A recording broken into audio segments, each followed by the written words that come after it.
Selamat datang di GGPEX, tempat dimana fakta jadi seru dan misteri jadi asik.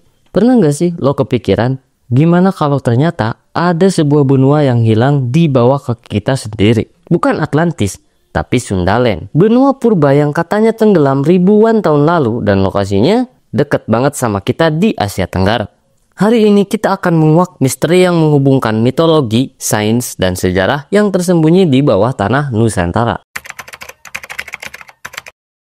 Sundaland adalah sebuah kawasan daratan luas yang dulunya mencakup semenanjung Malaysia, Pulau Kalimantan, Sumatera, Jawa, Bali, bahkan bagian dari Vietnam dan Thailand. Di masa lalu, sekitar 20.000 tahun yang lalu, saat zaman es terakhir, Last Glacial Maximum, permukaan laut juga lebih rendah sekitar 120 meter lebih rendah dari sekarang. Artinya, semua wilayah yang sekarang jadi laut dangkal seperti Laut Jawa dan Selat Malaka dulunya daratan kering. Sundaland bukan cuma teori liar. Ilmuwan seperti Stephen Oppenheimer dan ahli geologi dari berbagai negara meneliti wilayah ini dan menganggapnya sebagai daratan luas yang dihuni oleh manusia purba dengan potensi peradaban yang sudah cukup maju.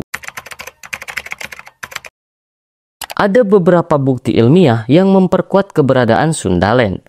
Yang pertama, peta batimetri menunjukkan kontur bawah laut yang menyambung antar pulau di Asia Tenggara. Yang kedua, temuan arkeologi di daratan Kalimantan, Sumatera, dan Malaysia mengindikasikan bahwa manusia Homo sapiens sudah ada di sana sejak puluhan ribu tahun lalu. Yang ketiga, DNA dan genetika juga menyebut bahwa wilayah ini merupakan titik migrasi awal nenek moyang orang Asia dan Polinesia. Yang keempat, Oppenheimer dalam bukunya Eden in the East bahkan mengklaim bahwa banjir besar yang disebut di mitologi banyak budaya berasal dari tenggelamnya Sundaland. Dengan naiknya permukaan laut pasca zaman es, daratan ini perlahan tenggelam, laut mengambil alih, dan jadilah kepulauan seperti sekarang.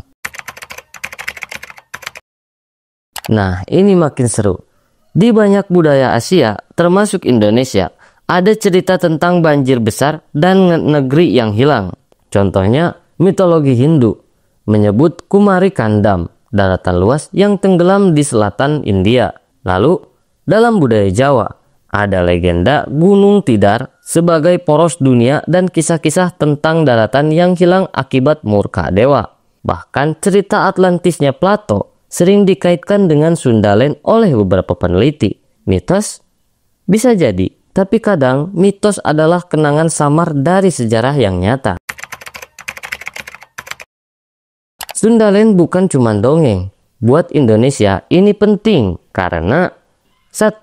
Membuka potensi sejarah baru. Bisa aja kita punya jejak peradaban tua yang belum terungkap. Yang kedua, relevan dengan isu perubahan iklim. Naiknya permukaan laut di masa lalu jadi pengingat soal masa depan bumi.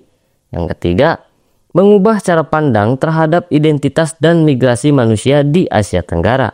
Bayangin aja, ribuan tahun lalu bisa jadi nenek moyang kita bukan orang laut, tapi penghuni daratan luas yang sekarang udah tenggelam.